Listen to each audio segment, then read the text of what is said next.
با مبلغ عمومی زیاده از 10 میلیارد سومانی بنیاد گردیده بیش از 7,000 نفر ساکنان مملکت با جای کار دائمی تامین کرده شدند.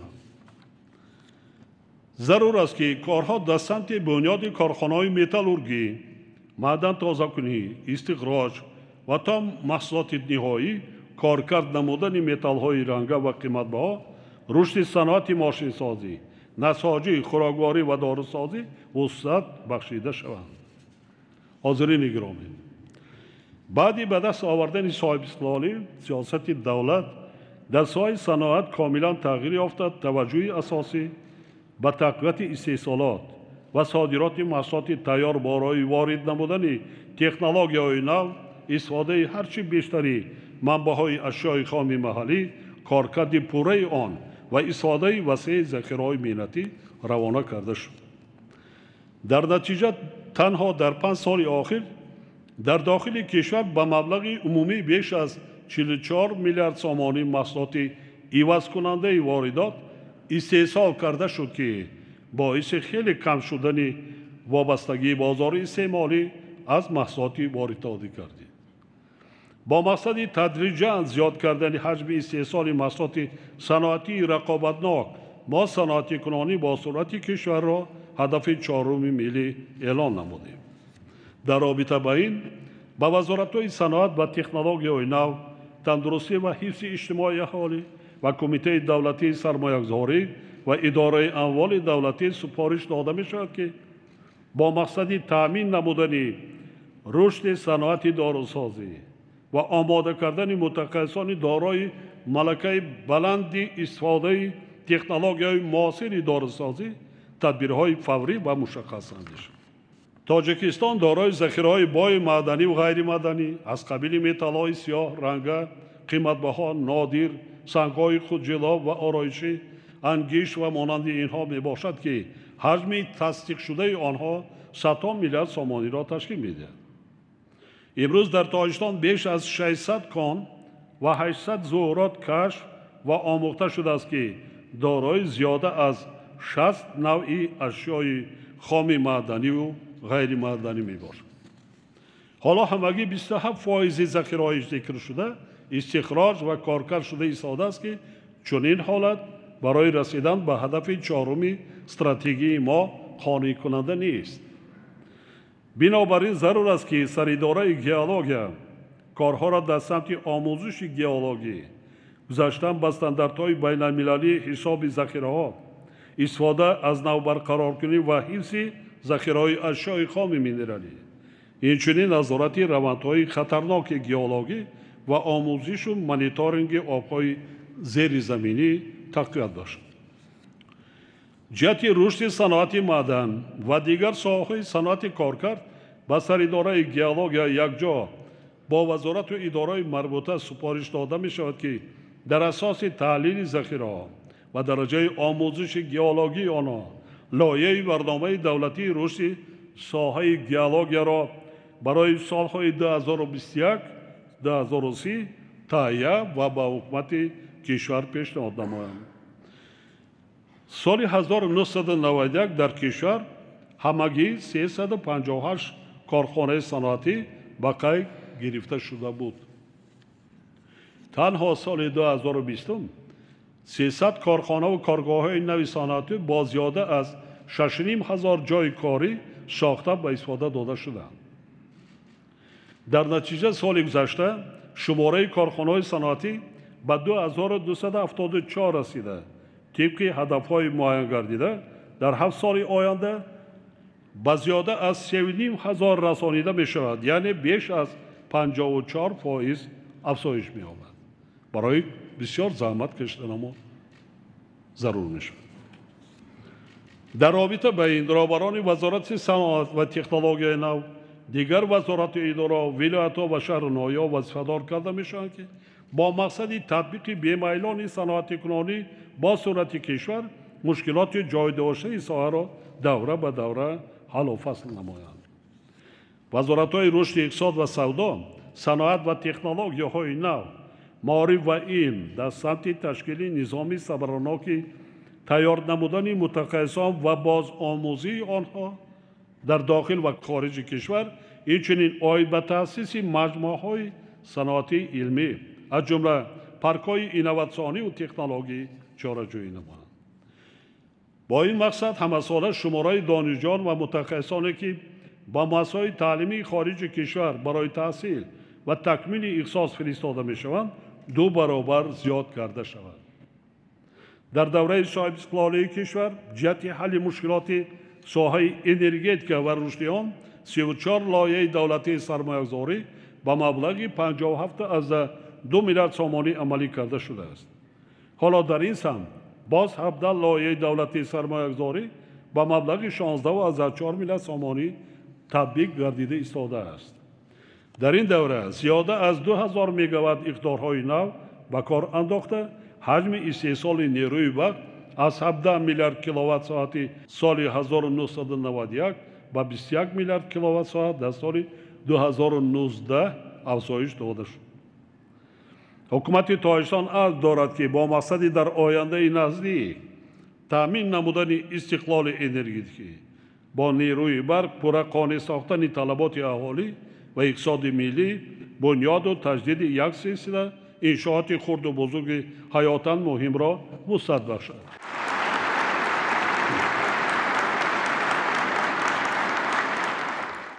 غیر آنه که ما نیروهای برقی بزرگ راغون را ساخته ایستادیم، برابر این تمام نیروگاه‌های برقی آبی که 40-50 سال پیشتر بنیاد گردیده بودند و علیه اقتدارهای خود را کایها باز از خود کرده فرسوده شدند، آنها را تجدید کرده ایستادیم با مبلغ زیاده از 1 میلیارد دلار آمریکایی.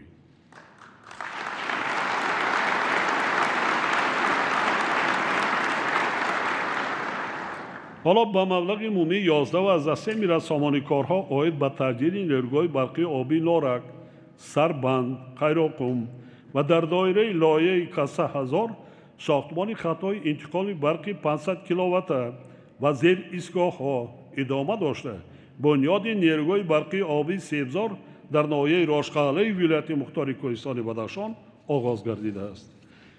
سال جاری نیروگاه برقی آبی سربند با مبلغ بیش از 1 میلیارد سومانی پورا تجدید گردیده به استفاده سپارده می شود که با اقتدار 270 مگاوات یعنی از امکانیت امروزش 110 مگاوات زیاد فعالیت خواهد کرد. اینچنین سال جاری ساختمان خط انتقال برقی 500 کیلووات از نیروگاه برقی آبی راغون تا زیر ایستگاه کنورتورهای سنگتوده که امکانیت صادرات را زیاد می نماید و کارها دایر به نوسازی جهت کم کردن تلفات نیروی برق و جاری نبودن نظام معاصری به حسابگیری آن در شهرهای دوشنبه، باختر، کولاب، پنجکند، استرافشان، اسفره، کانیبادان، بوستان و ناحیه دیگر به مبلغ 2.4 میلیارد سومانی آغاز می گردند. با وجود این در سمت تامین دائمی و استوار نیروی برق یک سلسله مسائل مهمی حل طلب وجود دارند که استفاده ثمرناک صرفه‌کارانه آن از جمله همین مسائل می باشد. از این رو وزارت انرژتیک و ذخیره آب و شرکت‌های ساحه را ضرور است که یکجا با وزارت اداره و دیگر ساختارهای داخلدار وابسته به حل مسائل و مشکلات ساحه خصوصا در بابت به حسابگیری استعمال برق، کم کردن تلفات و استفاده تجهیزات برقی کم مصرف تدبیرهای عملی را راه اندازی نمایند. همین قوه برق برای ما بسنده است، آنه که داریم، لیکن با هر طرز واسطه حالا که حساب کتابی درستی با استفاده تکنولوژی و زیر زمان پورا ما تامین نکردیم، تلفات خیلی سال به سال زیاد شده ایستاده است. حالا زیاده از 3 میلیارد کیلووات ساعت تلفات است، 16%. یک کمبودی کاری ساحه انرژتیکای مملکت عموما حکومت ها رهبران ولایت شهر نه در همین است. با چی کارا دست نمیزنند؟ حالا سنجش ها رفته ایستادن. محترم اعضای مجلس ملی و وکیلان مجلس نمایندگان، سالهای آخر ساحه راه و نقلات نیز با ما رشد نموده. در نتیجه ما با یکی از هدفهای استراتژی خود یعنی رهایی از بنبست کمیونیکاسیونی نائل گردیدیم.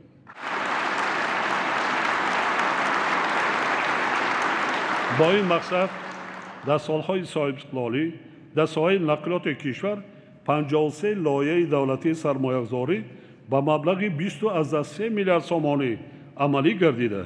بیش از 2200 کیلومتر راههای دارای اهمیت بین المللی بنیاد و به استفاده داده شده‌اند.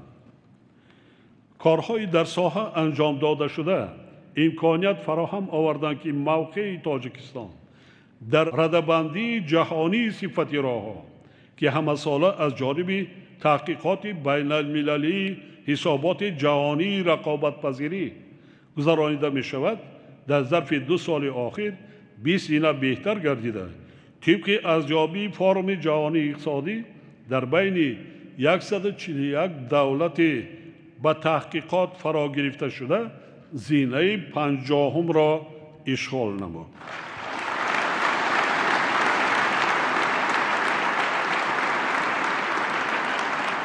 در این روند ما باید سالهای نزدیک با زیاده از 1500 کیلومتر راههای بین المللی را ساخته به استفاده سپاریم.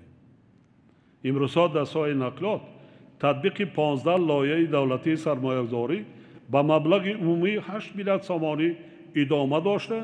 سال جاری تطبیق 4 لایحه دولتی سرمایه‌گذاری به انجام می‌رسد. در دایره آنها قطعه‌های دوشنبه، قزلقلعه شاهراه ماشینگرد دوشنبه باختر با خرج 1 میلیارد و 600 میلیون سومانی، کلاب شمس‌الدین شاهین و شکیف قلعه خم شاهراه کلاب قلعه خم با ارزش لایحه‌ای 780 میلیون سومانی و راه ماشینگرد کلاب مومن آباد با مبلغ قریب 250 میلیون سومانی ساخته به استفاده داده می‌شوند. جهت ساختمان و تجدید انفراستراکچور نقلیاتی و کمیونیکاسیونی و بنیاد دالان‌های ترانزیتی نقلیاتی سال روان تطبیق باز 10 لایحه دولتی سرمایه‌گذاری با مبلغ عمومی 8 میلیارد سومانی آغاز می‌گردد. 8 میلیارد عملی شده ایستاده است. 8 میلیارد دیگر بار روانه می‌کنیم.